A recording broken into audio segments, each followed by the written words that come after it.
kosong. Dan setelah itu udah nggak bisa berkata apa-apa, cuma saya lihat sembari melongo, kepala doang Pak, kepala sama rambutnya panjang. Posisi palanya itu di atas Di atas. di atas dahannya itu, Iya. yang tadi ngerebah gitu. Saya kira emang itu.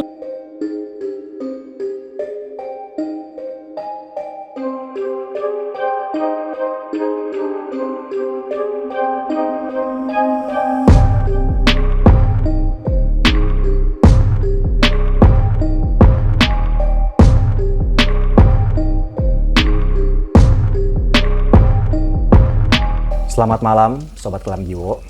Hari ini kita kedatangan bintang tamu yang sangat spesial. Di sebelah saya ada Pak Aris. Selamat malam, Pak. Selamat malam. Apa kabar? Alhamdulillah baik. Jadi beberapa hari lalu saya dan Pak Aris sempat ngobrol di telepon. Jadi beliau ini kebetulan memiliki cerita horor pada saat beliau masih bujangan. Ya betul. Cuma nanti untuk detailnya seperti apa, Pak Haris yang akan ceritakan langsung. Pak Haris, coba tolong diceritakan detailnya seperti apa, dimulai dari waktu dan lokasi kejadian. Baik Pak Ilham. Kejadian ini ketika saya masih berusia 20 tahun. Sekitar tahun berapa, Pak Haris? Waktu itu tahun 1980. Kejadian ini masih teriang di otak saya sampai sekarang, Pak. Dan kayaknya belum lama terjadi, padahal ini sudah lama terjadi. Begitu, Pak. Masih ingatnya, masih jelas banget lah ya Iya, kejadiannya. masih jelas. Jadi saya nggak pakai, bukan cerita atau apa, ini benar-benar kenyataan. Karena memang Pak Haris sendiri yang Ya, ngalamin saat karena itu. saya ngalamin sendiri, Pak. Oke, baik. Gimana, Pak Haris? Ceritanya begini, Pak. Waktu itu mungkin listrik sebagian ada yang udah pasang atau yang belum.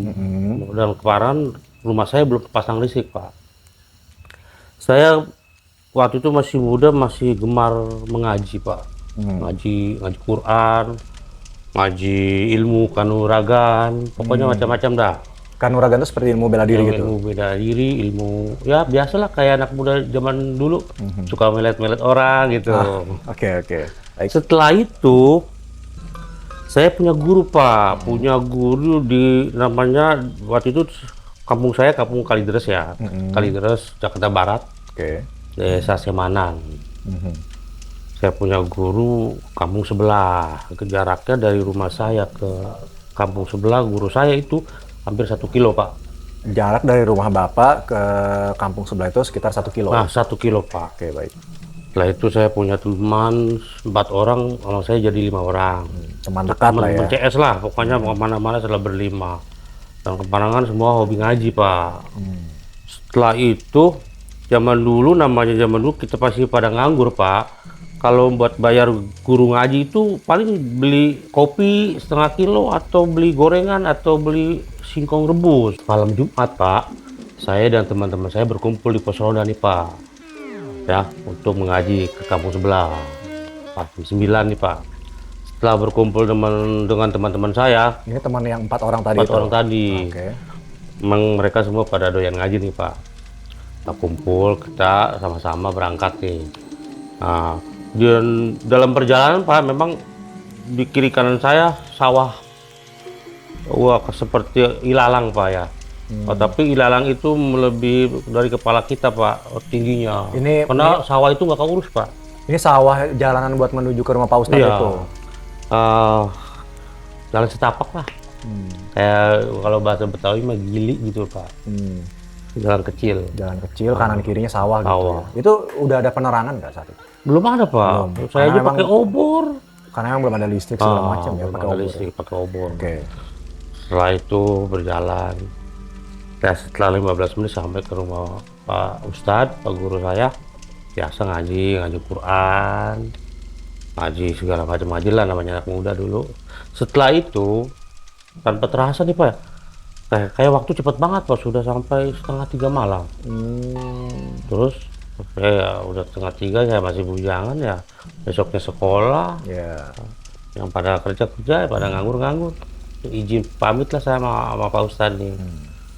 Setelah pamitan sama Pak Ustadz, Pak, kalau boleh tahu di tempat Pak Ustadz itu pada saat itu hanya Bapak dan teman Bapak aja atau ada orang lain? Banyak Pak, dari kampung-kampung lain banyak yang ngaji Pak. Jadi pada saat itu memang banyak tuh Banyak. murid-murid dari Jadi Pak ada yang Ustadz ya? dari kampung lain, dari kampung mana, pada datang ke situ memang. Dan kemarin guru saya memang waktu itu termasuk bagus lah, saya pikir. Pokoknya udah terkenal ya. Ya. Setelah pamit nih Pak ya, saya setelah pamit, pas saya lihat ya bang di Jembeker Pak Ustadz udah 2:30, pamitlah saya sama teman-teman saya, pamit lewatin jalan yang tadi juga Pak. Lewat jalan yang sama dengan Iya, Pak Arif datang. tuh. Nah, setelah jalan pelan-pelan baru bercanda, baru ingat-ingat pelajaran. Ya, namanya anak muda ya. Pas setelah sekira-kira 200 meter dari rumah Pak Ustadz, tiba-tiba saja saya jalan di situ, tapi nggak jalan Pak.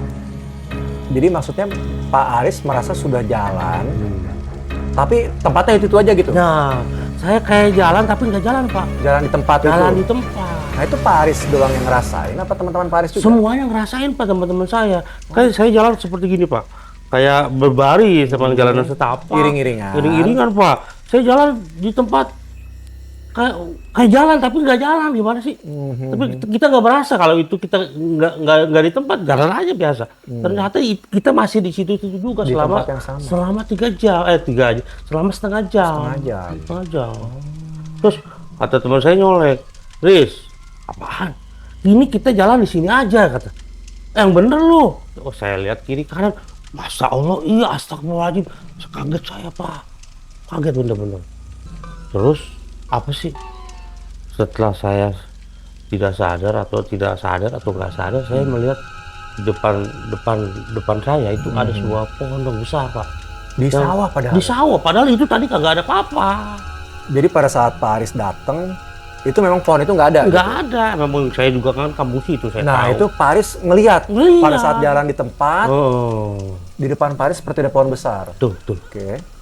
Itu kayak pohon kelapa tinggi ya. Tiba-tiba aja itu pohonnya menciut Pak, Mengecil. turun seperti bus gitu loh Pak.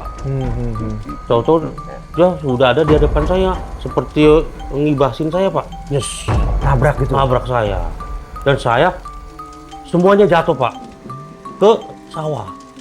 Pohon yang tadinya berasa terlihat besar, Ah. mengecil dan langsung nabrak. Iya.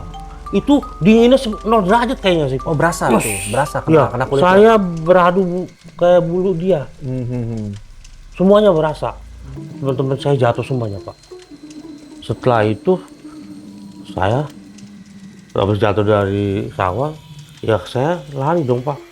Kenceng-kencengan sama teman saya takut, pada takut teman-teman saya. Sebentar Pak, saya kembali lagi ke yang tadi bagian kita sebutnya hantu lah ya. Iya. Itu kalau Pak Aris rasakan, dia begitu nabrak tuh seperti nembus atau dia laut samping atau laut atas gitu? Nah samping Pak.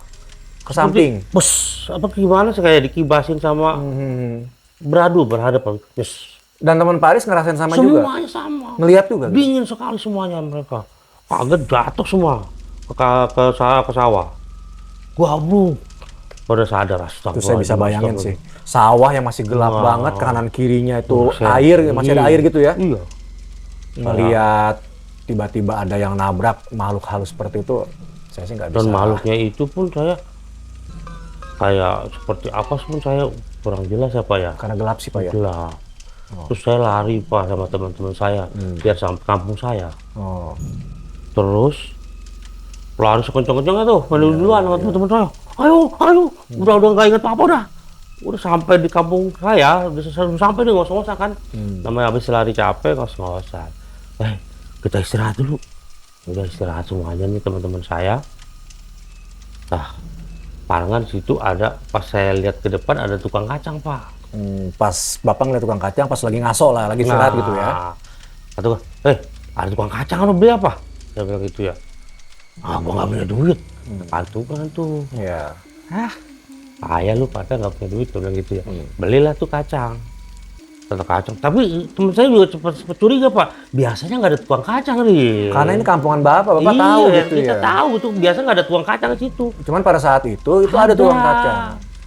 Terus ya udah beli satu bungkus. Pas waktu beli saya parangan saya yang paling gede badannya saya beli itu. Saya beli, saya kumpulin teman-teman. Sini kita makan kacang sama-sama. Saya buka Pak, bungkusnya Pak. Kacangnya kagak ada. Padahal tadi pada saat Pak Aris beli Iya, ada. ada.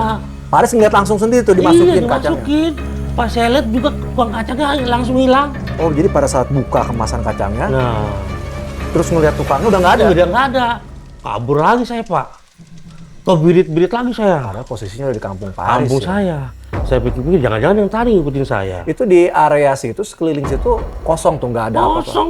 Udah. Masih bagian dari sawah itu. Sawah. Rumah-rumah warga, warung gitu. Jauh, masih jauh-jauh Pak jaraknya. Lagian walaupun ada rumah gelap, kayak obor. Pakai obor gitu ya. Iya. Kabur rumah saya. Lari sekenceng-kencengnya lagi. Saya stop teman-teman saya. Udah. Sekarang lu jangan pulang lu. Lu nginep di rumah gua. Saya bilang gitu. Pak Aris nawarin ke teman Pak Aris lah gitu. Ya udahlah, gua ke rumah lu. Daripada bentar-bentar pada takut. Nah, padahal namanya zaman dulu ya. Biasa bapak saya juga belum memasang lampu. Oh, masih pakai obor lah ya. Obor Gitu depan rumah saya pohon nangka. Pohon nangka nih. Buahnya lebat. Depan pintu rumah saya yang saya mau masuk pohon delima. Jadi di area pekarangan Pak Aris tuh banyak pohon besar gitu. Pohon besar, pohon Pak, ampun. saya penasaran nih. Jadi area rumah Pak Aris kanan kirinya tuh kosong, nggak ada rumah tetangga gitu. Ada, cuman sepi Pak. Jaraknya pun nggak dempet-dempet. Nggak seperti perumahan yang sekarang itu. Iya lah, Jadi masih jauh. rumah sebelahnya itu pohon, kebun gitu. Ada lagi rumah. Itu saya nggak kebayang sih. Pak. Saya aja nyampe sekarang masih teringat cerita ini Pak. Gimana seremnya Pak Aris pada saat itu ya. Nah, coba kembali lagi ke yang 2 pohon besar tadi itu. Nah, setelah teman-teman saya sama saya sampai di depan rumah, ternyata pohon delima yang di depan rumah pintu saya itu tuh dahannya nyampe ke tanah Pak. Bagian dahan dari pohon delima itu Nah, biasanya kan kalau misalkan normalnya itu setengah ngayun atau mungkin nggak sama sekali Pak. Nggak sama sekali, tegak gitu ya. Tegak. Namanya Cuman buahnya cuma baru 2 biji waktu itu. Saya masih ingat. Tapi dahannya semua lari ke tanah. tapi nggak patah gitu. Nggak patah, seperti ada yang goyang-goyangin gitu Pak. Ada yang ngondoyin apa namanya? Naikin, kayak ditaikin. Jadi kayaknya pohonnya rubuh ke tanah. Pas saya mau masuk ke rumah, saya langsung astagfirullahaladzim. Kita masih diikutin aja ini, saya bilang gitu ya sama teman-teman. Astagfirullahaladzim, udah saya bacaan apa juga yang sebisanya saya. Teman Pak Aris ngeliat juga nggak? Melihat semuanya. Sama semua ngeliat juga. Semuanya melihat. Dan setelah itu udah nggak bisa berkata apa-apa, cuma saya lihat sembari melongo. Kepala doang Pak. Kepala sama rambutnya panjang. Posisi palanya itu di atas Di atas. dahannya itu. Iya. Yang tadi ngerebah gitu. Saya kira emang itu kali pohon buah delima, ternyata kepala itu. Ukurannya ukuran normal seperti kepala biasa. manusia. Iya. Cuman bedanya kepala aja gitu. Kepala doang. Saya mungkin kalau saya sendiri mungkin pingsan Pak. Itu karena teman-teman saya, ada teman-teman saya ya kabur lagi. Nah kalau begini mah kita kabur lagi Pak. Saya bilang. Padahal itu di depan rumah Depan Bapak ya. rumah saya. Ibaratnya kalau Pak Aris nggak ngelihat ada kepala, kita sebut kepala buntung ya. Iya. Kalau nggak ngeliat kepala buntung, Pak Aris tinggal masuk ke dalam rumah doang Nggak gitu bisa ya. jadi, langsung tidur saya di situ. Ternyata masih sampai masih ada di situ. Itu firasat saya mungkin ini yang di sana ini ngikutin kita. Ngeduganya nih ini setan yang tadi di Nah, sawah gitu ya. sawah.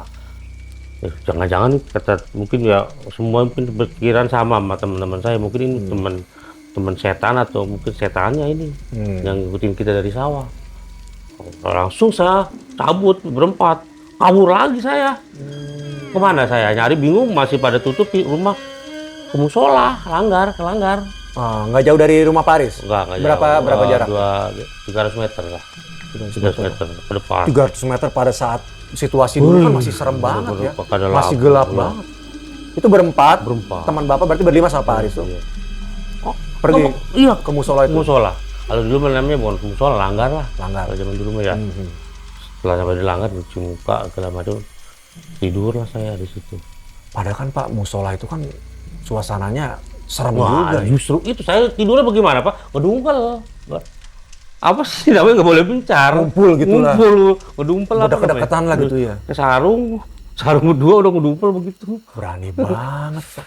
Karena kalau saya sih itu nggak akan berani lari ke musola kalau di situ. Saya keringet dingin Pak. Mungkin kalau udah itu mah saya udah nggak bisa dibayangin lah saya juga. Akhirnya dengan rasa terpaksa ya udah kita meremin aja mata kita nih. Saya meremin Pak sampai subuh. Sampai subuh dibangunin sholat subuh. Ya. Nah itu saya udah nggak ingat apa-apa lagi deh Pak. Pak, saya penasaran nih. Ini kan kejadiannya terjadi dalam satu malam. Iya. Sebelumnya Pak Aris sempat dengar nggak sih ada kejadian yang sama dialamin sama orang lain atau kejadian-kejadian yang mirip-mirip lah di area situ tuh? Ya ada juga sih Pak, banyak sih yang saya dengar, cuman saya Percaya nggak percaya lah percaya gitu nggak ya. percaya, saya nggak Karena mungkin Pak Aris asli situ, masa iya sih? iya sih, masa saya jagoan di situ diganggu sama setan, nggak mungkin. Nah, zaman dulu kan saya bisa silat, bisa apa, masa iya setan sama saya berani kan nggak mungkin. Iya. Ternyata saya takut sama setan. Ternyata pada saat malam itu Pak Aris benar-benar ngerasain apa yang Pak Aris Bukan dengar main, ya? itu bener-bener pengalaman sampai sekarang yang saya masih ingat. Kejadian itu bener-bener. Sampai sekarang saya masih ingat itu. Pak, kan itu kejadiannya di daerah Jakarta ya? Ya, Jakarta. Yang saya bayangin, saya kan tahun 80 mungkin belum ada gitu ya. Oh, belum ada. Nah, bayangan saya nih, posisi Pak Aris di rumah itu kan banyak pohon depannya. Nah, tetangga-tetangga Bapak itu pada saat Pak Aris teriak itu ada respon nggak sih Pak? Jangankan teriak, saya nggak bisa teriak kapan tadi. Karena saking takutnya. Saking takut saya melongo tadi, berempat melongo, langsung kabur, udah kabut ke musola. Saya nggak teriak, langsung. Gimana saya mau teriak, mata kayak leher saya kecekik, mau ngomong jadi susah. Nggak ada orang lain juga gitu di situ ya? Zaman dulu masih serem Pak, masih banyak ngaling, legal kalau malam. Waktu tahu, boro-boro buat keluar jam 4 atau jam setengah 5. Subuh aja jarang ke musola Pak. Karena masih rawan kali ya? Serem dengan orang yang jahat, ditambah lagi serem dengan gini makhluk-makhluk kayak gini makhluk Pak. seperti itu ya. Iya, betul. Saya sih kebayang kondisi pada zaman dulu gitu. Cuman kalau saya ada pada saat itu mungkin saya pingsan kali Pak Aris. Jadi, Karena beberapa kali pada saat yang sama diganggu beberapa kali kejadian mistis juga kan. iya. Nah terus untuk teman-teman Pak Aris pada saat itu, Setelah itu ya besoknya saya ngaji lagi nih Pak. Saya ngomong sama, kita ngaji lagi, kita ceritain sama guru kita. kejadian yang semalam Nah, itu. semalam tuh ceritain tuh, walaupun bukan malam Jumat, malam besoknya saya ngaji lagi. Iya. Saya cerita sama guru saya diketawain sama guru saya. Dia bilang, itu ujian lu, biar lu mau ngaji lagi nggak? Dia bilang gitu. Oh. Saya mau kalau lu ada gitu lu takut, berarti lu nggak mau ngaji lagi. Kalau lu masih berani, berarti lu masih mau ngaji. Benar-benar Pak. Saya dengar cerita Pak Aris lewat telepon aja, makanya saya berani mengundang Pak Aris untuk hadir di sini karena saya penasaran banget Pak. Walaupun di telepon sudah jelasin, tapi saya mau dengar langsung dari Pak Aris. Ternyata benar. Iya. Benar suasananya tuh Suasana Betawi benar-benar zaman dulu. menakutkan sih. Saya jujur saya dengarnya itu langsung kebayang takut Pak. Terima kasih Pak Aris udah hadir di studio pada malam hari ini. Ceritanya benar-benar membuat saya terbawa suasana Pak, jujur Pak. Betul. Selama Pak Aris cerita, saya membayangkan posisi saya di situ dan belum tentu saya bisa gitu Pak untuk melewati malam itu. Terima kasih sekali lagi Pak Aris. Oke, sama-sama Ya. Pak. Itu tadi cerita mistis yang dialami sama Pak Aris yang menurut saya tuh ceritanya benar-benar membekas di saya. Untuk teman-teman yang punya cerita seram lainnya bisa tulis di kolom komen. Sampai jumpa di kisah mistis berikutnya. Salam Kelam Jiwo.